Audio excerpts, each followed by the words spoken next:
So it has become a real hybrid model of growth. Natural intelligence, artificial intelligence, and SDG. If you can combine these three, tweak them according to your needs, balance them, I think you will have a growth trajectory which is havoc. And all of us must be directed towards that. So this is an idea session. So how do you combine these three? Is a real idea session for all of us.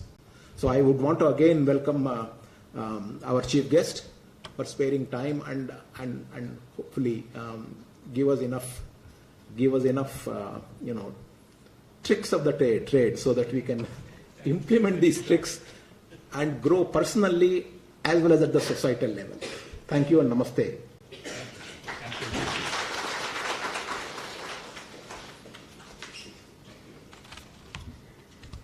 Thank you so much, sir, for sharing your learnings, experiences, and also your expectations. Ladies and gentlemen, it is both an honor and a privilege to introduce our distinguished speaker for today.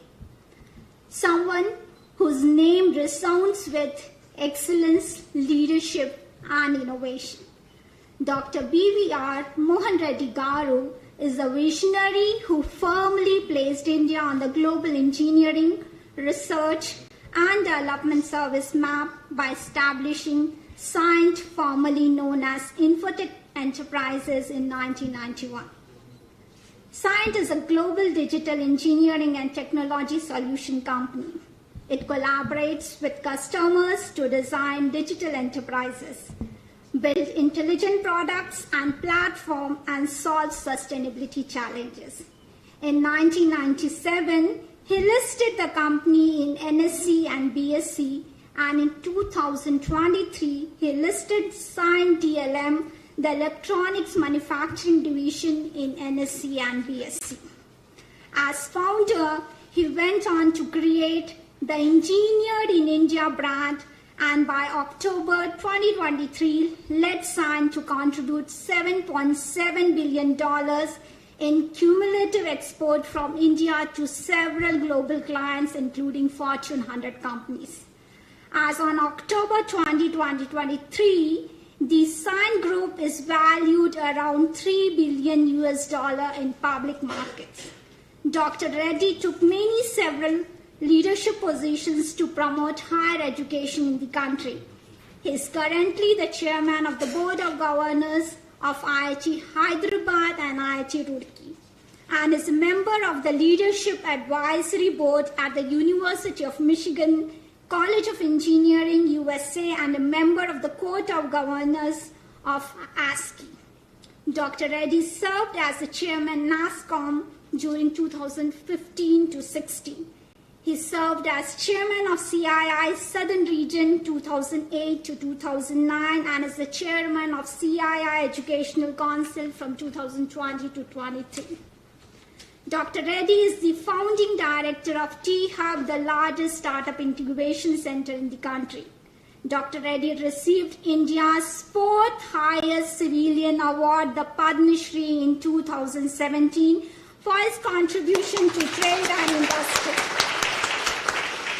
He is the recipient of the Distinguished Leadership Award of the American Society of Mechanical Engineers. He is the recipient of the Distinguished Alumnus Award from IIT Kanpur in 2011 and is a fellow of the Institution of Engineers India in 2015. He has been honored with prestigious Lifetime Achievement Award by DataQuest, a leading publication house that focuses on writing about the developments in the information technology sector, on March of 1324. Dr. Reddy holds postgraduate degree from IIT Kanpur and from the University of Michigan. His maiden book, sir, your profile, is a book on leadership and young generation, and we all should be hearing it and getting inspired. So I'm not going to miss this opportunity, sorry, sir. His maiden book, Engineered in India, From Dreams to $1 Billion, Cyient, is celebrating the national bestseller status in less than a year after the publication. Thank you so much, sir, for accepting our invitation and being a Mr. I must confess profile is a testament to your exemplary leadership and entrepreneurship. I now invite Dr. BVR Mohan Reddy, sir, to deliver the distinguished lecture on the role of technology in driving India's economic growth and sustainability. I'll be asked.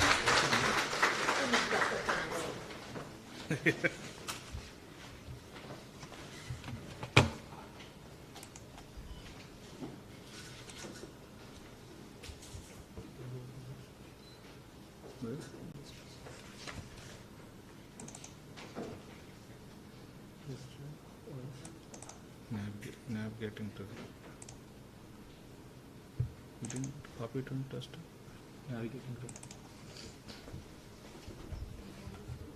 Can I confirm is this the you didn't copy? Navigating. Yes, sir. So you can use this. The first step. You want to go from here. And this is how it moves up and down. Yes. And it's not You want to put it on the F5. Just it has to go into the full screen mode, right?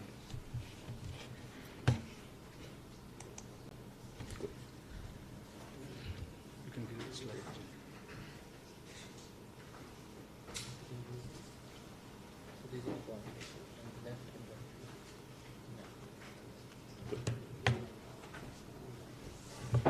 Professor BJ Rao Garu, Professor Jessica, Professor Reddy, Dr. Poonam Singh, distinguished faculty, my dear students, a very good morning to all of you. I feel very delighted to be here with all of you this morning, being a part of your celebrations.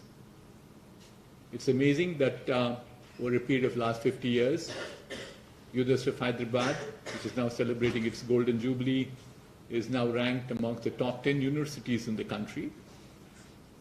And the School of Management Studies, which is also 25 years old at this point of time, is ranked also well, just missing the top 100 by one position, I believe. Institutions get built by individuals. One part of life that we've seen is the brick and mortar all around us. But to graduate some very distinguished people, I saw the list of alumni that this institution has produced so far, is a reflection of the commitment that the faculty has in terms of developing this institution. In addition to the faculty, the staff do their part of their role in making sure that these institutions, without any disruption, run for 24/7, year after year, now for the last 50 years. So I'd like to take this occasion to congratulate Professor B.J. Rao Garu and his rest of the team, the deans, heads of department, faculty, the students who made this institution what it is. Join your hands to thank Professor Rao and the team. I feel very delighted to come and talk to young students like you. I keep saying, where am I in my life? I'm past. What I see in front of my eyes is my future. And I see lots of smiling faces, shining eyes, which makes me believe that my future is in safe hands.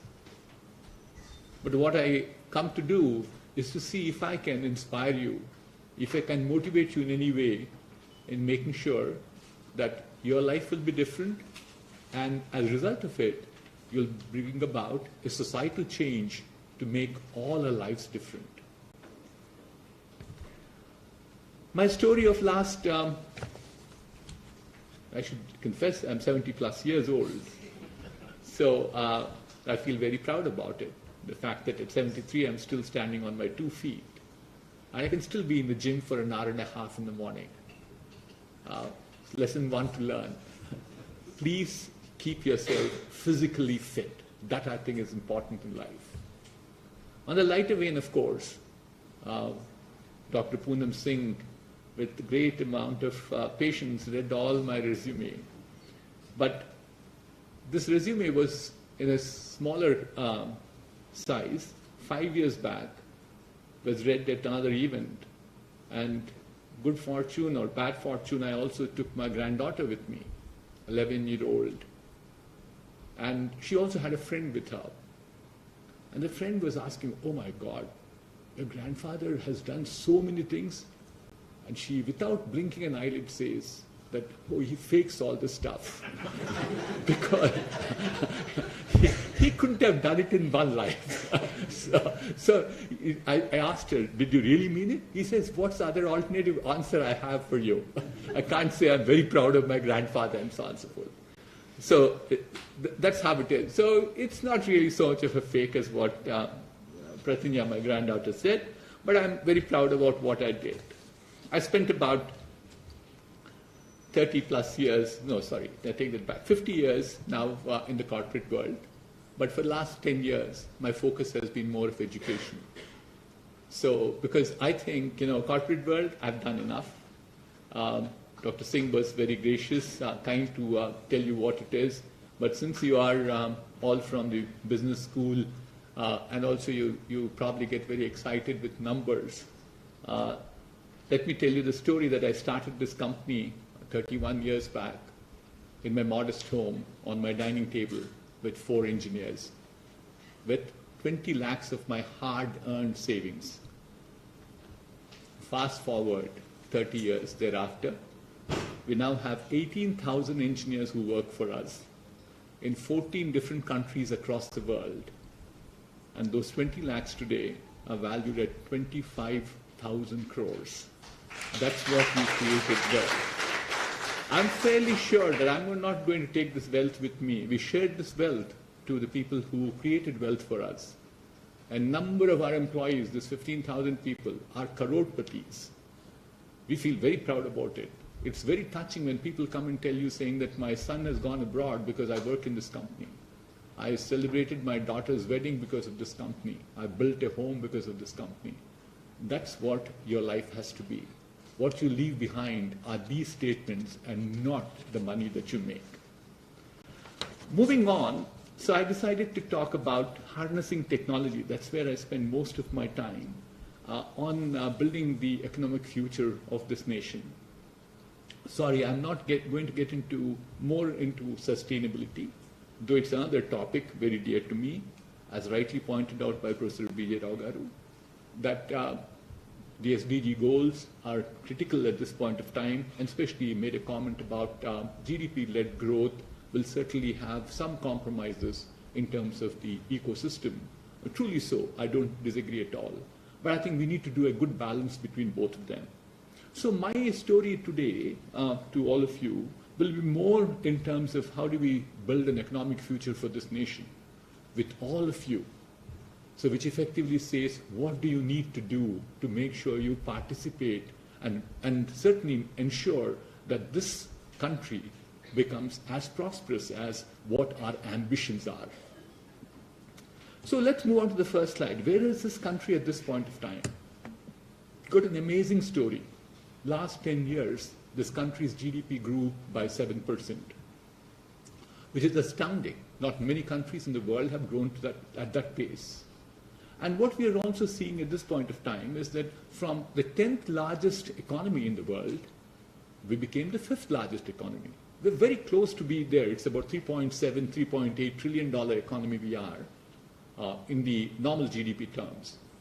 And that is a phenomenal success that we've had, moving 5 notches in a span of just 10 years. We also have a very interesting economy, which is very diverse, which actually saw the services part of the economy growing quite dramatically in the last 10 years. It's now hit to a number called 54%. So literally you have a 25% or 20% of the economy in agriculture, and there's 26% of economy in manufacturing and about 50% of it in services. The disappointing part, of course, is that half the working population of this nation works in agriculture. So which in effect says that agriculture is an extremely ineffective part of our economy, and we need to see how we make it more productive. But then God gave us a big gift. He gave a population of 1.4 billion people, 140 crores of people that we have. That's God's gift to us. He gave a gift to us at a point of time that we require it. This is the time we want those young souls like you to help us build this nation. 62.5% of this country is in that population of 16 to 60 years. That's the working population that we have for this nation. And that's a boom for the country, because you have more number of people working compared to people who are not working. The challenges that you see today in Europe and past in Japan is that there are a lot more people who don't work compared to people who work. So the burden on the younger generation is far higher compared to what happens otherwise. And whenever we saw that there is a younger population in the nation has prospered. We have seen upliftment of the GSPD, per capita GDP, it's not GSPD, per capita GDP, and also we saw economic upliftment. Both have happened when we saw a demographic dividend. There's no denying there are challenges that come along with it. We'll talk about them as we get next few minutes. Stop anything? Yeah, that's fine. So, and then there's God-given gift, we said, and there's a man-made gift for us. And the man-made gift is that we have a stable government for the last 10 years, a stable progressive government which has done a number of initiatives. Please don't mistake me that I belong to any political party. I don't. I want to make that absolutely transparent to all of you. But I believe in terms of good things that's happening. Industry has never been so happy of what it is today. There are policies which are consistent with other, and hopefully that they will continue. So there are a number of initiatives that have happened, which is Make in India, Startup India, Stand Up India, Swachh Bharat, and so on and so forth. All these are certainly helping the nation in terms of progressing. And certainly you have to bear in mind that all these initiatives that are being done are definitely for the economic upliftment of this nation. So you look at the right-hand side, it just graphically shows you that, we're 3.7. What are we trying to aspire ourselves to be is to become the third largest economy in the world, just after US and China. There could be a fairly large gap between us and China at that point of time. We expect that we can become a $5 trillion economy by that time. Is it possible? Mathematically, it's doable. You do a number called 8% growth rate for next 3 years. It takes you, a 3.7 will take you closer to the $5 trillion. And becoming a third largest economy, I think that's easier to do. Because, the other economies are growing at about 3%, 4%. The people who are ahead of us are Japan and Germany. So therefore, there's an opportunity which is right now huge. There's no denying we have to take into account what I think Professor Rao alluded to is the SDG goals. We certainly have high levels of poverty, we have income inequalities in this nation, and there are sustainability issues as well as deficit in terms of infrastructure. Let's move on further and look at what are the necessary steps that are required to boost this economy. So there could be hundreds of things that we're required to do. Nothing short of that. But I don't have the capability, competence to list out all those hundreds of things. Nor do we have time at this juncture to go through all those details. So what I did was I listed about 8 of them. And if you look at the top ones that I have, is what I think Professor Rao started off with, where, sir, we did not see each other's presentation. I did not know what you were speaking about.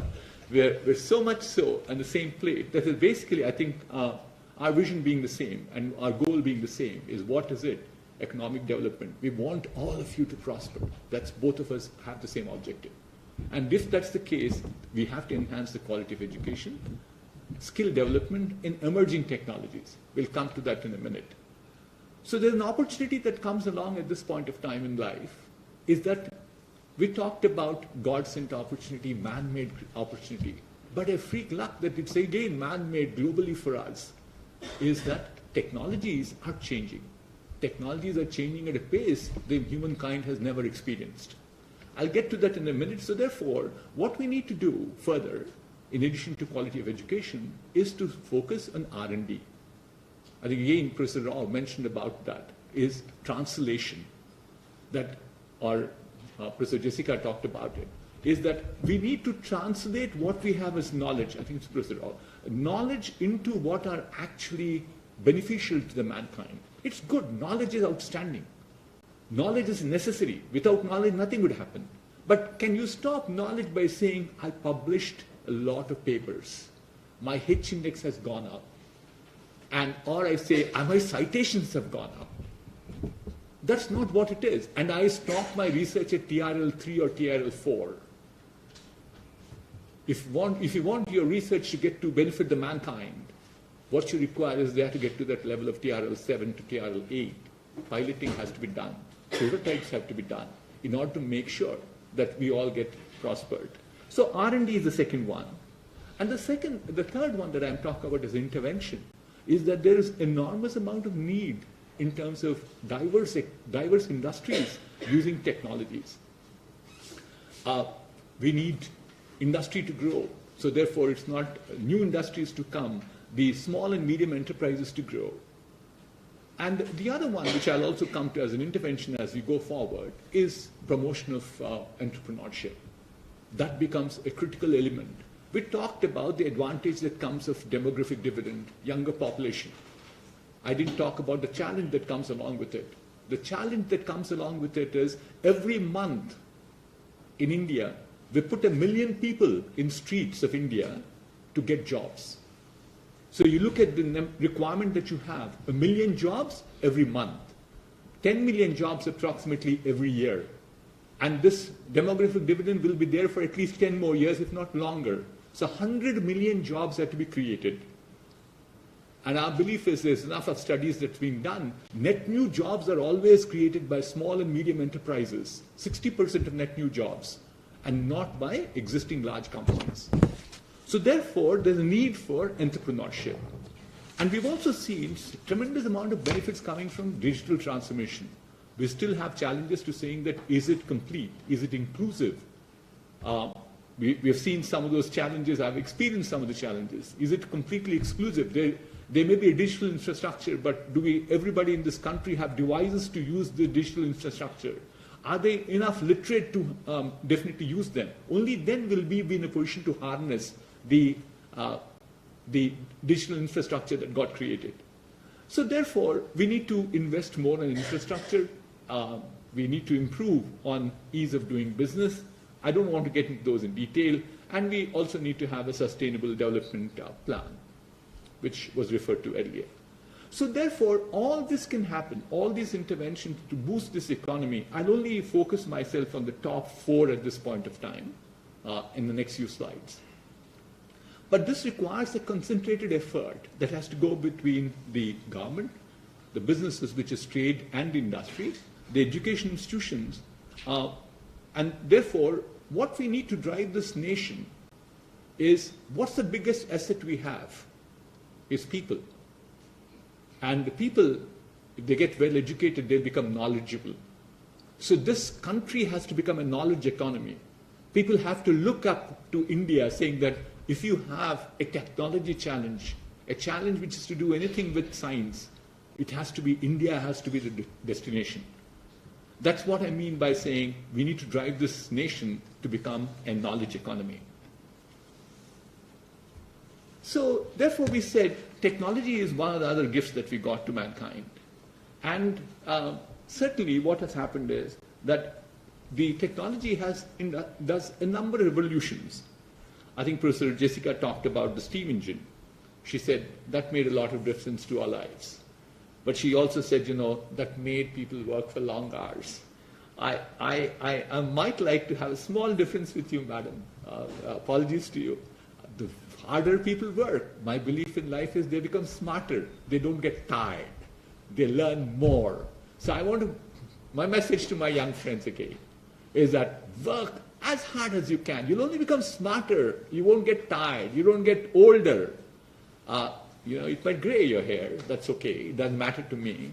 I still learn every day because that's what I think gives me inspiration in my life to say I need to live one more day to learn more. So therefore, what we've seen is industrial revolutions have always changed lives. You look at the chart, I'm sorry, it's a little too small, but you look at the chart that is there on the top.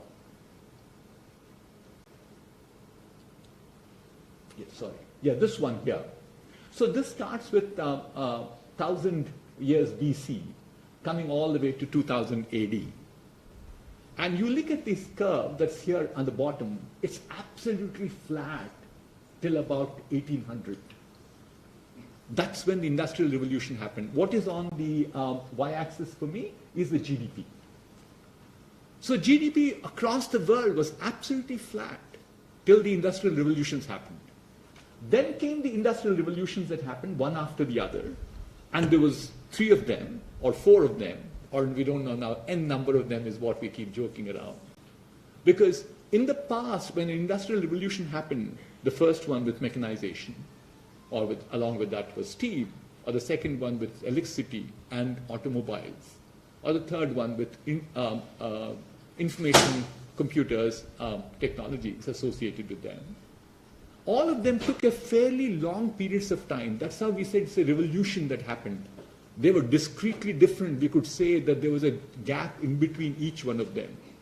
But today, the pace at which technology changes does not have that gap any longer. That is what we are in the middle of, which we call it as the 4th Industrial Revolution. And what is the 4th Industrial Revolution? It is basically cyber-physical systems. What is in the air? What is there which we can't see? The electronic bits and bytes are now talking to human beings. We're connecting with each other and talking and exchanging information at this point of time. So that is how the world has changed, the 4th Industrial Revolution, which is the fastest of the lot, and I'll give you examples of that. And as a result of that, what we have seen is that certainly upliftment of human being comforts have increased, and we also seen the GDP growth has happened. And that is what my third slide is. Sorry. The third slide, the third one at the bottom, I should have probably brought a bigger one. I'm sorry about this. So what you see is that the GDP growth rates, the per capita GDP percentage growth, this is the bottom line, has increased quite dramatically as new industrial revolutions came in. And with the 4th, you certainly see a lot more happening in terms of the growth. That's the bottom part of it, if you can't see this one. So therefore, what we have seen is every time an industrial revolution happened, 2 things clearly human beings started feeling. One is there's economic upliftment, and without any denying, there was definitely comforts have gone up for the human beings. No denying, without any denying, I say, there was challenges with jobs. Whether it was 1, 2, 3, 4, it'll continue. But the challenge with the jobs could be addressed by reskilling yourself. A very classic example of mine is I have a picture, 2 pictures of mine. I'm sure you can go and Google them around. You'll find them. There's a picture of New York 5th Avenue, 1907, from a very vantage point building. Our photograph taken shows that, it was all full of horse-drawn carriages, except for a few cars which were there. 10 years later, in 1917, from the same vantage point, somebody took the same picture. The street was full of cars, and there were just about a few horse-drawn buggies. And I keep saying, in those 10 years, we did not kill all the horses, nor the horsemen did not go starving. They reskilled themselves. That's when the automobile revolution came by. They skilled themselves to go and build automobiles. So therefore, that intervention will be required. So what is that is making this 4th industrial revolution, or Industry 4.0, which we're talking about, the cyber-physical systems, so intense as what I'm talking about? I keep talking about 4 pillars which make it so different from what has been in the past. Computers, communication, sensors, and algorithms. Those are 4 that you see on the left-hand side. Computers and cloud, mobile, Internet of Things, automation of knowledge. My first rendezvous with computers was way back in 1973. I was a student at IIT Kanpur.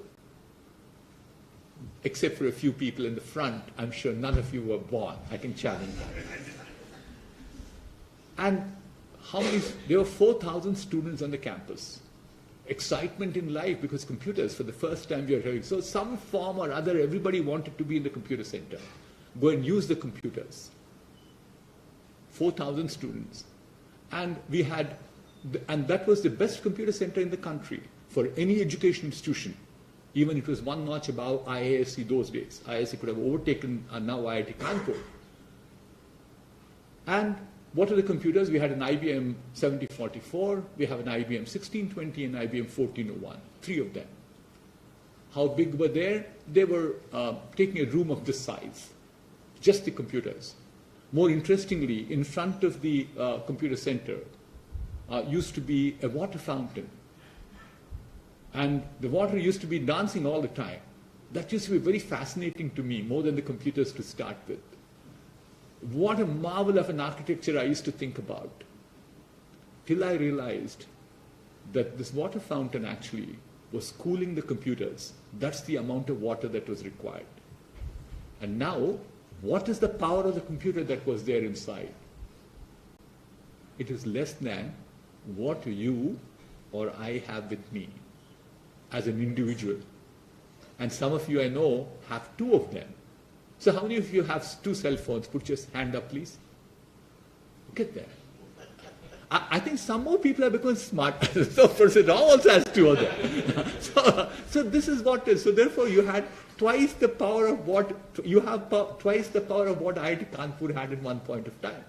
And that is how the whole computers have become. So what did you see now from what I explained? The computers have become more powerful. They're coming into your pocket. They become smaller. And they become cheaper. Every one of us have a computer. And you know, some of you have a cell phone already. They're not 2 of them. They're 2 because you have 2 SIM cards inside. So that is one phenomena that we've seen. This is actually the proponent of this theory was a gentleman called Gordon Moore, who was the founder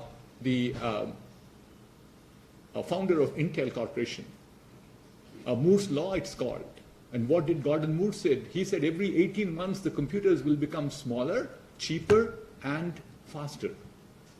By half, and twice. 20 years later or 30 years later, people went back to check whether Gordon Moore's law was right or wrong. And people said he was wrong. Why? Because it doesn't take 18 months for the computers to become twice faster. It takes less than the amount of time. And so is the case with communication. People like me belong to a generation where we waited for 7 years to 9 years to get a phone, a landline. My Western friends used to laugh at me because they used to come to India and see that, you know, look, for our senior executives, a prerequisite used to be a phone will be provided in your home. So he used to be a very senior executive, 30 years, 40 years of experience he has to have to get that phone. And what is it now? You just walk into any of those shops, not even the big shop. I'm sure from University of Hyderabad, hardly a kilometer away, you can go and find a SIM card and a phone too, to say that, you know, I have one more with me. That's the proliferation of this communication technology has happened. But this communication technology, when you start communicating, this is called the Metcalfe's law. Some of you are familiar with that. Is the power of communicating, or the power of network, is considered to be twice the power of nodes on it. That is the square of number of people who are communicating with each other. Now is an age and time that we have. Twice, now we can have people and also devices communicating with each other. Can you also share the same joke with all of us? The 2 young ladies who have lots of conversation going on.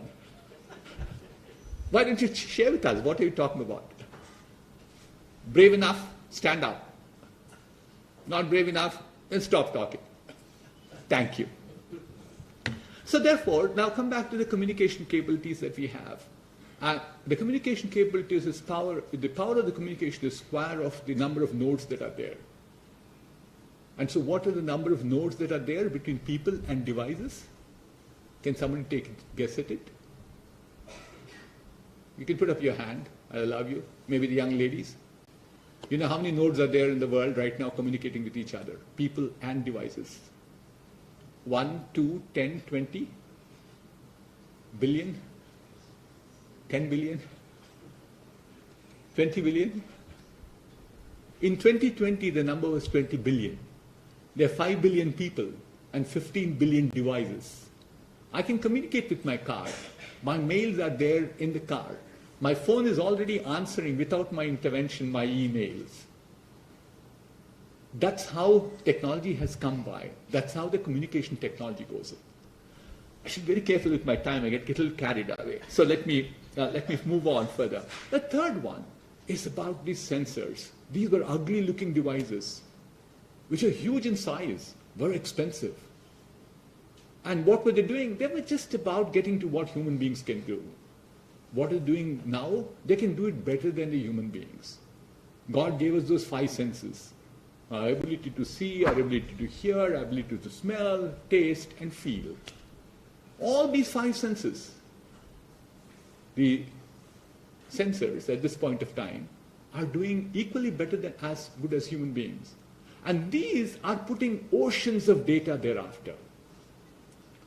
That oceans of data which is coming from the sensors. Sensors for heat, sensors for vibration, sensors for vision. A car now beeps at me, even I am not seeing where somebody is going to come and touch me. 6 inches away from the car, that's about say 15 centimeters or so. A car is close to me, the car is beeping like crazy. What is it? It's sensing. It's better than the human eye at this point of time. So, and not only that, it gives a lot of data. And if I can now use that data for making decisions, I can make more precise decisions online in real time. That's how the technology has converged itself. I don't want to mislead you saying it's all about this computer's communication sensors and AI. Even the other technologies, whether it is to do with nanotechnology or with genomes, or for that matter, any amount of automation that's going on, robotics, 3D printing, every technology at this point of time is accelerating at a pace that the humankind has never experienced so far. And so is with energy and sustainability. So here's an example. I wish I could get this enlarged any further. So look at the AI's influence on mankind right now. I don't know if you can read that slide, but what it says primarily is that if you look at one of the initial stages of bringing AI for use is for speech recognition and handwriting recognition. These are the 2 things we said, can the computers do for us? And this started off, a 0-level efficiency, it's what is called the baseline. This one started off in 1998. It took 21 years for the computers to start now becoming as good as, it's called 100% efficiency of a human being. It took 21 years to do that. But new AI has come in. Generative AI. Large language models, LLMs as they're called. So now people started using them for comprehension. How long does it take to, how long did mankind take to get the computers comprehend what you write? It just took 6 months. They're equally good. It actually takes me off my feet when I think about it. I give a note which is 5 pages long. Say, give me the synopsis. Not even 10 seconds. Less than 10 seconds, I get a synopsis of what I need to read. Absolutely consistent. Never have been disappointed with what I get. The other day, they came and installed 2 weeks back, 3 weeks back, a very exciting weekend that I had. They did 2 things. One is There's a software, AI software called Copilot, which goes in the Microsoft Outlook and the rest of Outlook and PowerPoint presentations and so on and so forth. And what does it do, the Copilot right now? You give the Copilot a document and say, convert them into PPTs. Like this it did for me. And it actually reinforced some of these thinking further into them. And are they very expensive? No. There is also that weekend, by a strange coincidence, also got a device called the Apple's Visual Pro. It's an amazing device. If you go and see in the YouTube, you'll find it. It's a little thicker than the reading glasses that we wear. It does everything.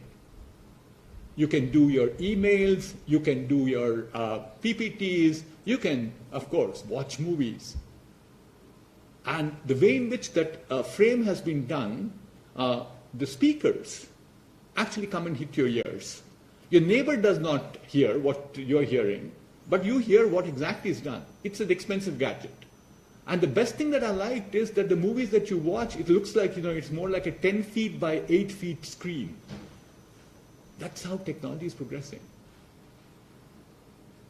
My friend was with me and he said, Mohan, can I also look at it? I gave it to him. The first thing it does is that it grades your sight automatically. How long does it take? Few seconds. And then, you're absolutely, only thing that, as my, now she's become 16-year-old granddaughter says, is very annoying. Tata, you sit in front of us and keeps doing all this all the time. This is how you communicate with the machine. You pinch, you drag, you drop. That's very annoying because you put on glasses as if you're not listening to people and start doing this in front of them. But that's how technology is, leaving apart the annoyance at this point of time. So what is next, therefore, is the other thing that's happened is enormous amount of change that we have seen in terms of costs. Look at the order of cost differentiation that's happened. The 3D printing was costing about, this little dated data, I couldn't get it updated, is 3D printers, when they came into existence about 17 years back, they were at about $40,000. What are they costing now? They're just costing you about $100. You want sophisticated stuff, metal printing and so on and so forth, they'll go to $700. Every one of them, you look at 3D sensors, sensors for LiDAR, which is basically vision. Sorry, I missed something important I should share with you on this particular chart, is that there are some areas where we think that the AI is working at an efficiency which is superior to the human beings. So you might ask me, give me an example, Mr. Reddy, it's vision. At computer vision, we are saying it's working at about 130% efficiency of human beings. A further example is, you look at, maybe not the younger people at the back, but the people with my age group in the front, or a little younger to me in the front, we go to a doctor to get a chest X-ray done. And the X-ray comes out, and the doctor puts it in his light and says, yeah, it's clean, you can go. Not realizing that if you put it into a computer system and analyze it, it can do a year ahead of the doctor, better than the naked eye. Right? Absolutely. So therefore, I think they're ahead of us in many things, and this is how the whole cost structure is going down. And everything, whether it's, you look at body scans, at one point of time they used to cost us $10,000. Now they're down to $100 actually. So therefore what is happening as a result of this is three things I like to call out. One is technology has become accessible because the cost has come down. The second one is it has also become competitive. I missed my thought. Yeah. The one is that it's become accessible. The second one, it's become affordable. And the third thing is it's become competitive. So it's there in everybody's hands at this point of time. Look at the phones that you have. It's not a luxury anymore. It's a necessity for me. Without a phone, I can't survive. And further, because of this accessibility and affordability and competitiveness, the combination of that is that you look at any industry, you can name, and I'll tell you an application for it. Whether it's healthcare, it's transportation, it's agriculture, it is services, it's education, or it's manufacturing. Very exciting applications. I've seen some of the best doctors in the world in the last 6 months, calling them primarily, two of them were here in Hyderabad. And both accept one thing, that if you fast forward a year from now, 2 years from now, a doctor cannot work without an AI engine. So they're saying, can the doctor be replaced by AI? No, they can't. But they'll be co-piloting with you. A world-famous gastroenterologist was telling me the other day, if you look at an endoscope, that's basically, seeing your gut on a TV screen, and it goes inside the system, is that a doctor used to find what is the physical condition of the patient. He knows that it's probably somewhere in the lower abdomen. Whoop, once particular speed, it goes all the way to lower abdomen to see what it is. They're saying, no, that's not true anymore. As now it descends, it can take so many images. It tells the doctor, stop here. There's something more interesting here rather than going to the lower abdomen at this point of time. That's the way in which technology is moving. And we've seen those applications. We started an application in the recent past in agriculture. What is this about? Originally, I'll be very honest and I'll confess my ignorance about this, is the whole idea was to see how we can save pesticide for a farmer. What was the idea therefore is take drones, fly the drones. Wherever there is actually a farmer, if he sees pest in the farm, he will do pesticide all across the farm, which is basically, where the pest is not there, the rest of it, I keep saying, we consume. That's what happens to us. The pesticide is coming back to us. So as opposed to that, we say, here's the area. It can take you to a tile 1 feet by 1 feet. So only to that 1 feet by 1 feet that you spray the pesticide. So that was the intent of that program. We said you'll get about 60% saving. But what was amazing was that when we flew these drones and the data came back, the visual data that came back to us, they said, sir, we can get 64 characteristics of the crop, starting with soil and the crop. Pest was one of the minor ones in life. We can even do predictive analytics of what will be the crop. So that is how you see the invasion of technology all around. It's not limited to one industry, not limited to anyone, and there are innumerable number of examples. The last one that I give is in healthcare again. That's an exciting field. People talk about telemedicine, teleconsulting. No, it's not any longer that anymore. It's now telesurgery. Because of 5G technologies where latency is less than 1 millisecond at this point of time, you can find that as you have a digital twin of the patient, as the stylus moves 1,000 miles apart with the specialist doctor, on the other side actually the knife is moving. There's a bleed that's there, it has to be clotted. Less than 1 millisecond, the doctor can give instruction now saying clot this off. That's the power of technology, and that's how the transformation is happening. So what do I want you people to do? I have 3 actions, very consistent with Professor BVR Reddy. The first one is about quality of education. He talked about knowledge and skills, so that's there on the slide with me too. And we will talk about research and innovation, and finally talk about startups and entrepreneurship. So therefore, I think what is extremely important at this point of time is that all of you have to change your mindset.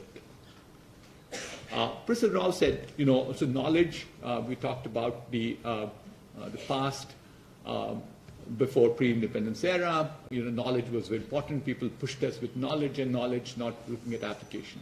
And that knowledge also slowly got into a mode where it became rote learning. That is, people who were by-hearting everything. It is not the challenge with the student itself. It's not the challenge with the teacher. It's the challenge with the whole society. It is the whole ecosystem that came in. So I think that requires a change now. you have to take it on yourself to start saying, I will start become more creative. How do I become creative? I start challenging the status quo. Why does this work this way? That's when I keep starting getting ideas saying that I can make it work better, differently. I certainly want to get to levels of curiosity. Even today, at where I'm in my life, I constantly start thinking about, look, why is this happening this way? The other day, my domestic assistant had water in the knee. The doctor said, just give him some pain medication, everything will be all right. But my question was, why does it happen this way? So finally, they're getting down to actually doing a biopsy on his knee. So therefore, unless you get to that level, everybody, so therefore, I'm not complaining about the doctor. Everybody is saying, status quo, it's okay, we fix the problems. We can't fix the problems. If you truly want to become just not the third largest economy in the world, but you want to become in the Viksit Bharat in the next 20 plus years, 25 years or so, by 2047, when India becomes 100 years old, if we want to become a developed nation, we have to change the way in which we have to think. That's within us. That's with our faculty. Our faculty has to help us, and you have to change. I'm not asking you to run a 100-meter race. I'm not asking you to climb Mount Himalayas tomorrow. That requires a lot of training. I'm asking you to think differently. That requires only one thing, and that is attitude. If you change your attitude, you're there. So also, therefore, what we require is that we have to definitely inspire our students. My faculty friends, I have this ask from all of you. Allow them to think big. Why not? President Abdul Kalam said, he was daydreaming. What's wrong with them? It doesn't cost you anything. I dream even today. I want to do something different, something which is impactful, something which would make difference to the society. So is the case with every one of you. You should think similarly. And then we are saying that, curriculum has to change. And one of the things we talked earlier too, before we came into this hall, was curriculum changes have to happen. Notes have to be thrown off. Notes have to be put into the burner. So you can't repeat the same notes for next class. I will throw off my presentation as soon as I go back. I want to do something different for next presentation. So therefore, I think curriculum development, and what the headline for this quality education to me is what I've been working on a project at University of Michigan. It's called student-centric experiential learning. We're to become very student-centric because the student has now become the focus for us. It's not the teacher any longer, because you might see me right now, but I'm sure if you want to learn more about technology, you can just step out of the room, or you can even do it right away, that you can go into YouTubes and then find what's more interesting, right? So therefore, what the teacher is not important, because there are multiple teachers who have come by. The skill of the teacher is important. Knowledge is with me. Knowledge I transfer to you. But you now have become extremely important. And we keep talking about this. I spent about last 14 years in education now, talking about education student. And student today is not be in a position to engage unless you start asking questions. We actually, in some of the IIT systems, we don't have any more of this auditorium layout. They're all called the banquet layout, circular tables in which we want to teach people. Because learning could be a lot more between interacting with people as opposed to just listening to one man, verbose on one side. So therefore, I think the first one is that we have to have a fairly larger change in quality of education. In terms of the other thing that we have, last comment on this part, is that knowledge at this point of time is not stagnant, the way in which it's changing. So learning has to be continuous. I belong to a generation people said 1 degree was good enough for you. That's not true anymore. You have to be every year, every 6 months for that matter. You have to learn some, not necessarily go to college, not necessarily you should get a degree for yourself. So long as you're learning, I think that makes the difference. Let me move on to the next one. Is that R&D becomes very important if this country has to see that economic growth. We can't be continuously depending upon our friends from the Western world. We have that ability at this point of time. We have great institutions that we have built. We're also doing good amount of investment. The investment, I talk about it too. Our education investment is about 4.5% of our GDP. Our R&D investment is about 0.6% of the GDP. So those have to be improved. And as we talked about earlier, that R&D does not mean just publishing papers. R&D has to come into translation, where we have to see products or services emanating from the research that comes in. I think it is very important, therefore, that we have to make our people talent-centric, research-centric, and more in terms of doing innovation.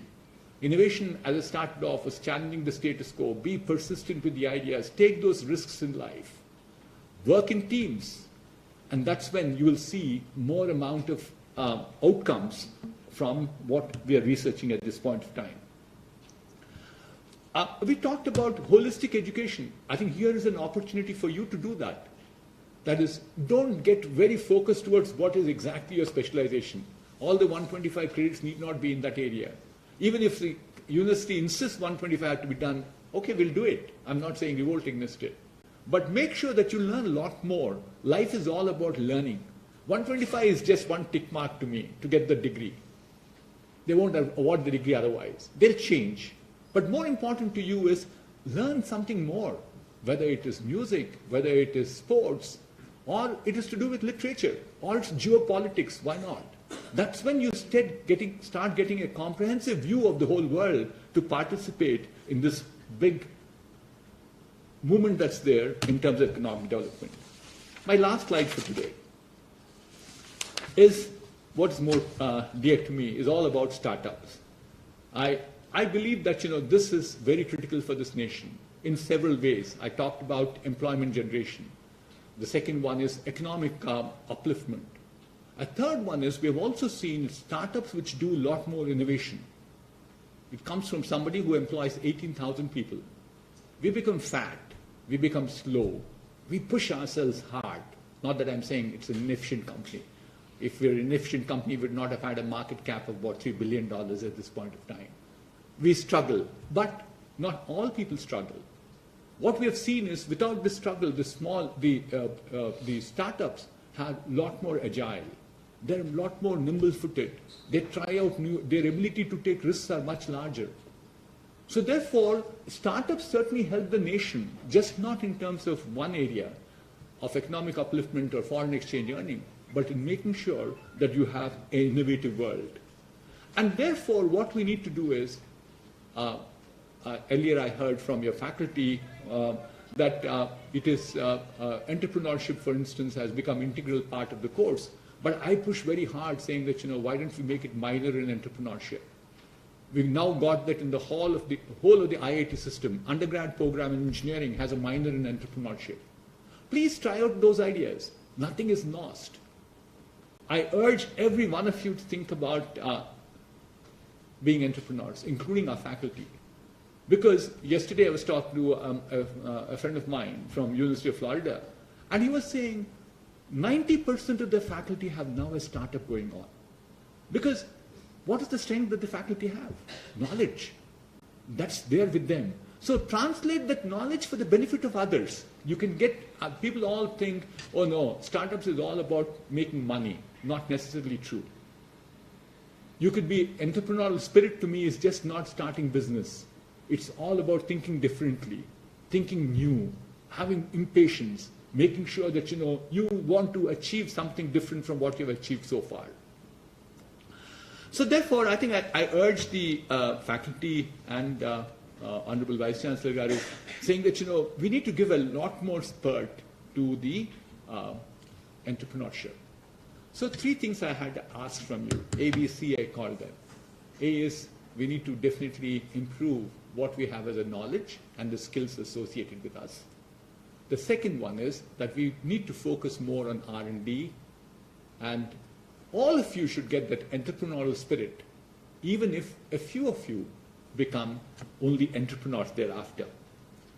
So therefore, my last word is you should harness technology for India's economic future, investing in the power of knowledge, creativity, and collaboration. Thank you. Thank you.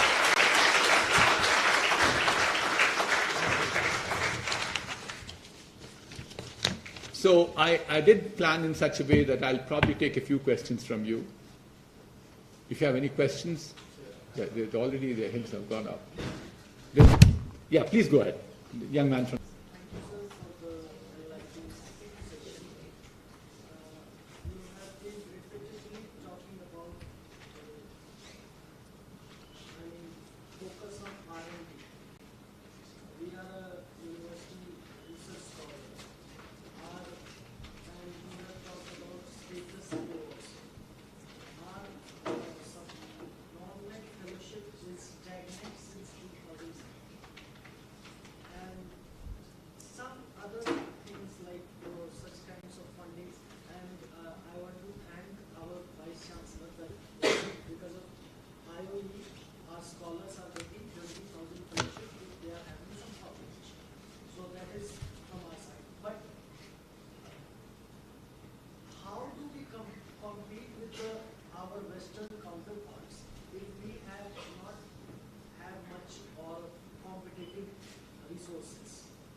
Sure. Good point you're making. Certainly, I think it requires to be addressed. We are doing our best at this point of time, and wherever see, I'm only a small little soldier somewhere around the billions of people who are around. But whatever possible, we try to err that, given that, our R&D spend is only 0.6% of GDP, which actually goes to a number which is about 4 to 5% in the Western world. Certainly makes us believe in R&D, not necessarily only for a product that has to go by. I keep saying even for business models, there's a research that requires to be done before it comes by. Innovation is not all about product innovation. It's process innovation, business model innovation, and so on and so forth. So I take your point. Yes, I think we will see a lot of action in the next few years to see that, R&D gets the right place as we move forward. That part I'm fairly confident about. Yes. First of all, thank you so much for an amazing presentation. And we got a lot of insights on especially what we need to do at grassroots levels to get the economy right. And my question to you, when I'm talking to you, I think I'm also telling the students here. On the one side, we have the education system, which is imparting the knowledge. And on the other side, we have the entire world moving very quickly. AI, with cryptocurrency, decentralization network, and at this point of time, we are a little bit in a confused state on which skills to cope up with and where we need to exactly work on. And we don't have we have our professors to get the guidance, but it's an internal struggle for us to figure out how we go about this situation. Good question, and a genuine concern. It's a concern that many of us have. Where do I start? What do I do? And so on and so forth. My answer to it, start whatever you like. What you think is right. I can relate to you very well. I used to be extremely disappointed in my life at one stage. So many people have so much of knowledge and I have very little with me. Then I started realizing the way in which I can compete with them is only when I learn. And not look at them and say, oh, they're so knowledgeable and I'm not so knowledgeable. So don't think about there's so much of knowledge that's there and I don't have that with me. Start addressing that knowledge. Over a period of time, you will start understanding what is the one which you should go towards. Nobody can forecast more than 1 year from now in terms of how technologies are moving, okay?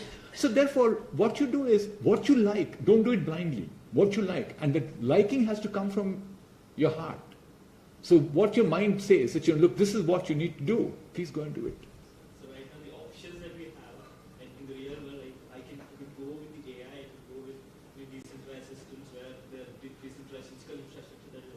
Building around, and that is where, as you told, going with the heart and the liking of what we do. That's what you should do. See, a number of people come to me and ask me saying that, Mr. Reddy, I want to become an entrepreneur. And then they tell me, and especially with all due respect for politicians and bureaucrats, they bring their children to me, saying that, Reddy garu, చెప్పండి ఏదో ఒక idea అండి సరిపోతుంది ఒక idea ఇచ్చేస్తే నేను వీటిని నేను సెర్చ్ చేసేస్తాను నేను చెప్తాను sir this is the recipe for disaster వాడికి మనసులో లేదు ఎంటర్ప్రినర్ అవుదామని స్టార్ట్అప్ చేద్దామని నేర్చుకుందామని చెప్పి మీరు చెప్తున్నారు వాడికి ఏది నేర్పించమని చెప్పి So it's జరిగే పని కాదండి. అందుకోసం don't look for somebody else's advice. Think what is best and learn. That's what you should do. Good? Thank you. Yes, a lot. Yeah, let's look at the young man in the back first. Yes. Thank you, sir. Sir, I have attended interview on Cyient in the year 2019. So, being an initial learner for us, preparing about ourselves, preparing about company thing, is the first two things that we will learn being an interviewer. So, I like the doubt raised and the thing which I have to keep to know about from my colleagues that you have been started with 4 people and still the dining table is in a company which you made it as a thing. And what is the risk forecasting thing that you have made, sir? Because at that time, as you are the technical knowledge you are having, so it might be a good paying to you. So leaving other jobs and starting your own company, and have you made any risk forecasting things and the thing at that time? Along with that, sir, like one more question adding to that, being in top management, like what would be the impact of AI in support functions, sir, like HR, marketing, and admin people? Sure. The first question was risk management. That's one of the things which keeps most of us awake through the night, the risks that we have in our business. The risks are there in terms of your service offerings. There's competition that can come by. The bigger risk that we have is that our people itself. We keep saying they're moving assets. They walk into the door in the morning, they walk out in the evening. That's my biggest asset. Asset is not under my control. I have to attract that asset to come back to work next morning. So that's the risk. So we actually have grown to a level where from where we were, we actually have a board committee which does risk assessment every 3 months.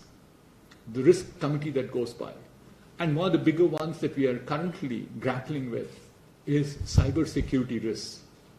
Actually, to do business with the top 500, Fortune 500 companies, we need to have certain numbers with us as to how we have handled our cyber security threats.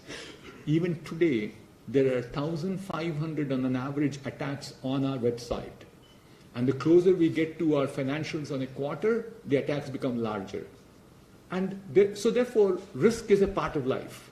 You have to assess the risk, start guarding against them. And there are at times risks which you can't even predict. And these are surprises like hell. Very early in the life of this company, we had an IP violation. We coached our engineers saying that IP is like God. You can't violate that. And still somebody was lazy enough that they copied something in the past and gave it to a new customer, right? And that became a lawsuit. Or we were like anybody else, we were doing good, and suddenly there was a terrorist attack in Glaxo. And one of those 2 people who were involved was an ex-employee of the company. So people said we were harboring terrorists in our company. There was a Wall Street Journal article on us. So you have lots of risks that are come in business. Business is not all about going to sleep very happily thereafter. But you have the downside. You have also the upside to go along with it. The second one is how are we seeing the support functions? Very threatening, honestly. And anything, and I don't want to mix about things. Anything which is very repetitive in nature, we're in a position to use the AI engines. We now got AI engines which are running on recruitment processes. Actually, they're so good, I can't believe it. Because if I look at a resume, suppose I look at a profile of what the job is, job profile, then I see a resume. So what is it? It's triangulating in my mind, saying that this profile that I had in mind, does this resume fit in or not? A judgmental call. Somebody calls me on the phone, I take the phone, talk to them, then put down, again look at the resume saying that will this person fit in or not, doesn't fit in. You take all that out now. You don't need to actually put your resume into a format. It can parse it. You can write handwritten applications. You just give it to the system, scan it and give it, it parses it and puts it saying that this guy has these skills with them. You say, this is my job profile. It says, these are the skills, matches them and says, this is the person. And based on the personal profile, they are now actually helping us even do interviews. They actually profile the questions that are to be put to people. So therefore, as far as automation is concerned, will come in the low end. This is a repetitive job, right? I go and read a profile after profile. That what the computer can do much better. But what is happening is the higher end jobs that are there, actually who wrote that software? It's not that software engineer who wrote that software, or who is administering it, who is selling it so well, an MBA like you. So therefore, there are higher end jobs that will come by, as opposed to lower end jobs disappearing, especially in the staff functions. Yes, sir, please. Thank you for a very inspiring and Thank you. My question is, how do you think on-campus education will evolve? Because of what you say, it looks like that on-campus teachers may become irrelevant in a few years' time. So could you shed some light on Sure. how a campus like this will kind of evolve? I personally believe that it will become, the campuses for education will become hybrid in nature. Teacher will never disappear. Teacher is a knowledge person. He will become a mentor. He will guide you in what is to be learned, what is to be unlearned. De-learning, unlearning will be done by the teacher. But certainly, I think what will happen is the student will have multiple sources of learning. It can't be just one teacher, and it can't be one book. I see the transformation that has gone through is enormous. So therefore, what we are envisaging is, and also change takes a lot of time, right? The lighter vein, I keep joking, that in American universities, they built so much of real estate in terms of hostels, in-campus housing as it's called. They can't say, don't come to the campus. I believe, so the new model is, you have to come to the campus, but you don't need to come to the class. Because he has to pay the hostel fees, mess, all that has to run. So change will take time. I think what we see is happening right now is in a hybrid mode. But because there's also a fairly large amount of transformation that has to happen to teacher. We're saying you can take an open book exam. Now, if an open book exam cannot be done by every teacher right now, if I ask any teacher saying that, do an open book exam, give me questions, some people might give, you might give few. If I challenge you might be in a position to give you questions for me now. But if I say long term, this particular course you have to give open book questions, it's tough. They also have to go through this process of learning. So what I see is teacher cannot be replaced. That's number one. Teacher will always be there. Number two is learning will become very hybrid mode. Some of it will be on campus, off campus, in person, not in person. And learning will also become fairly interactive, that people will have to use their hands. That is, I see that skills and knowledge will get merged. A knowledgeable person will become a saint. People will say, oh yeah, he's got a lot of knowledge, so what good is it? So if you start merging both skills, and the last one I will say is that it will also be not just learning from the teacher, but also from the peer group. Those are some of the trends that we are seeing. Last question? Was it the last? Last one, last bench, last hand up. There are two, yeah. Last, and the young lady there will finish off. Sorry, Professor Rao, if I'm taking a little more time. 44. Yeah, go ahead.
Okay, the first question is standards of living, will they improve with the economic upliftment? The answer is yes.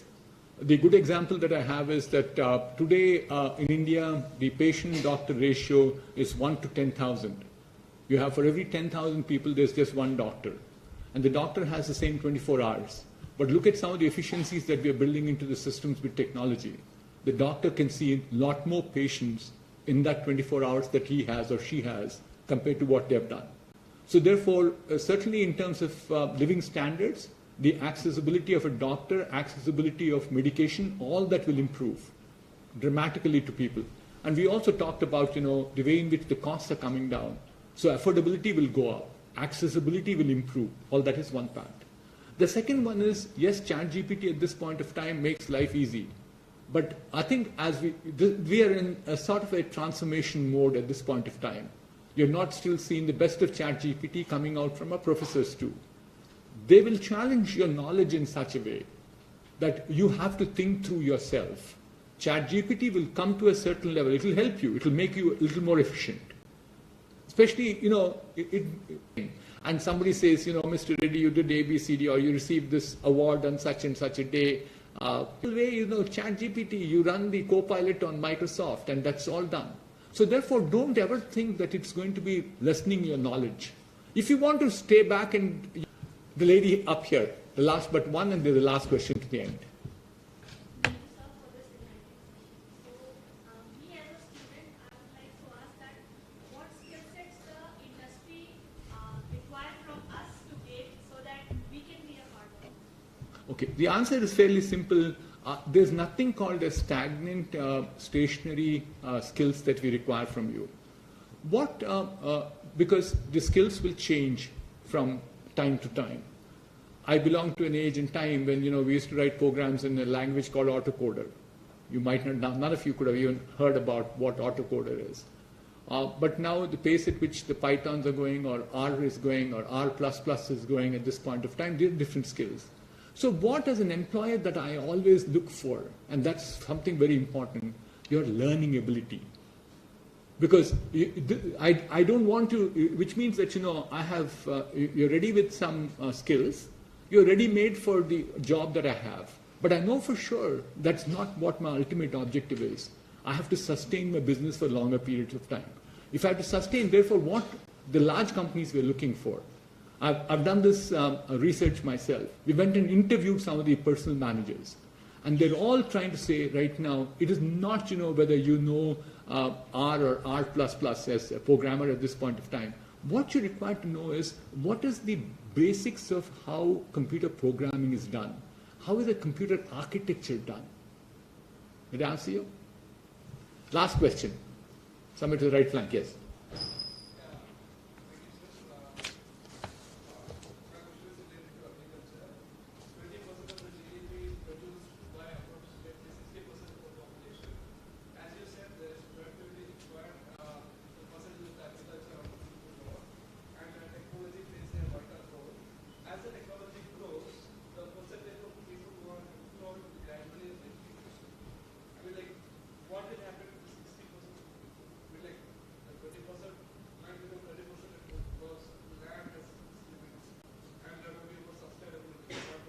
Sure.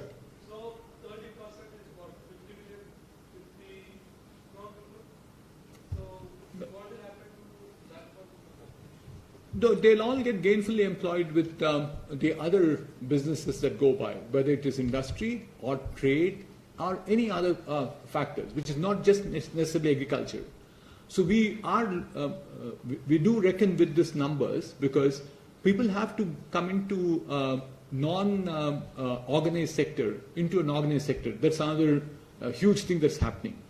That is because people are not covered by PF, medical, etc. There are tons of people in this country. Those have to be bringing into an organized sector.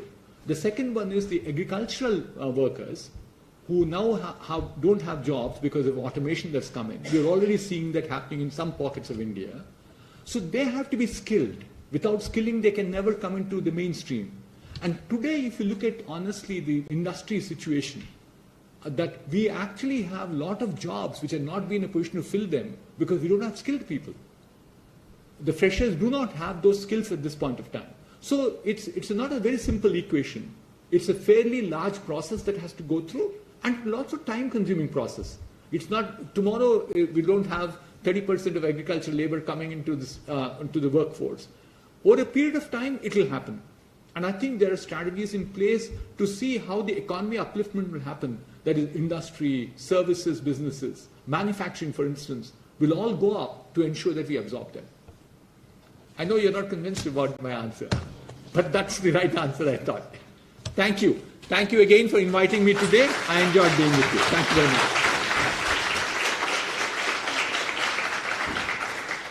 Sorry, it took a little longer.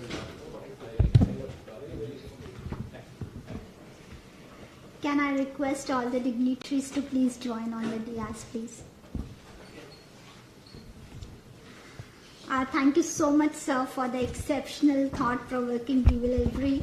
We have noted all the 3 action points and investment in skill and knowledge, investment in R&D, and encouraging startup and entrepreneurship.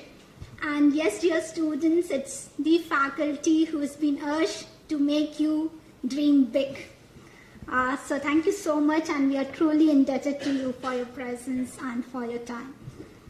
Before I request the coordinator of this lecture series to propose the formal vote of thanks, I request the Vice Chancellor, Professor B.J. Rao, sir, to present a token of gratitude to Dr. BVR Mohan Reddy Garu.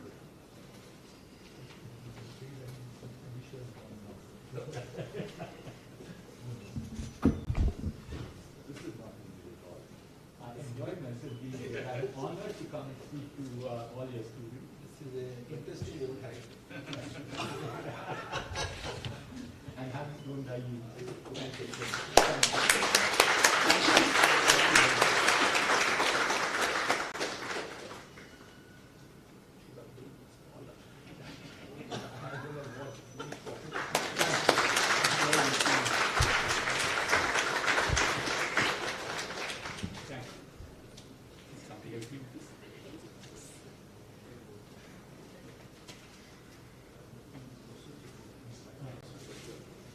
Yeah, please.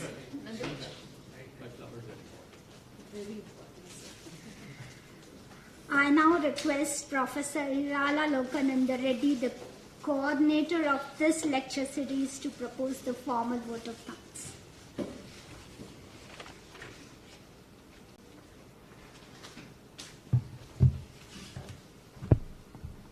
So good, I would say noon, one and all. I'm actually at loss of words. I don't know. I might make mistakes proposing vote of thanks. I fondly remember I met Dr. BVR Mohan Reddy sometime in 2000 or 2001 to interview him for a project of Wharton School of Business called Globe. So later on I didn't had much interaction with the sir, but there are few things that were in my mind. When we entered his room, he was just finishing his meeting with his CFO.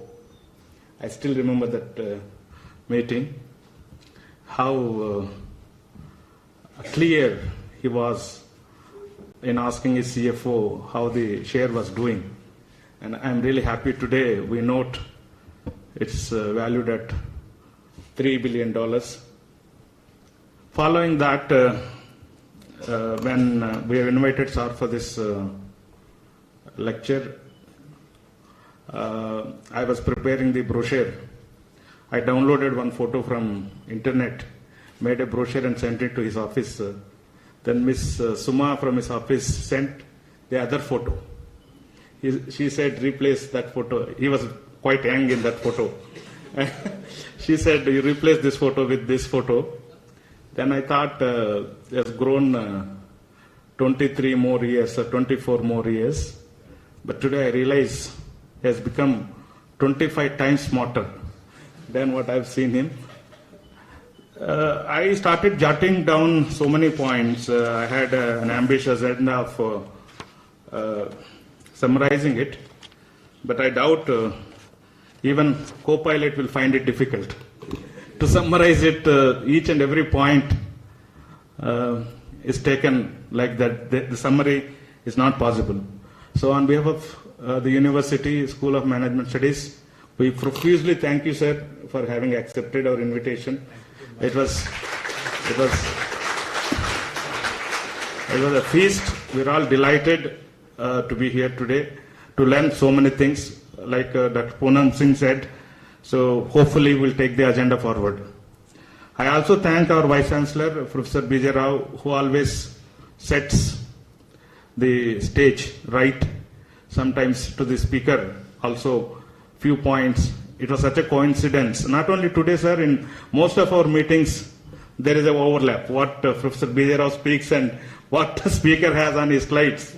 So there is yeah, I understand. So Professor Dr. BVR Mohan Reddy already said that they didn't talk to each other when they were preparing for this lecture. Like I say, my repeated dialogue, though, I also serve as the finance officer of the university. The financier is sitting here, our director IOE, who has sponsored this lecture series. Thank you so much, Professor Ghanshyam Krishna Garu, director IOE. I see the registrar who helps us in all administrative matters, facilitating this lecture series goes through. And I also thank some of the deans of other schools and faculty from other schools who could make it to this lecture. And I thank our dean, Professor Mary Jessica, and the faculty colleagues at the School of Management Studies, and especially Dr. Poonam Singh Madam, who has wonderfully done it today from this dais. My thanks are due to all PhD students, especially my group and the other group who have been running behind the scenes to make this event happen this way. Also, thank you all students for joining this. So, we formally close this. Thank you.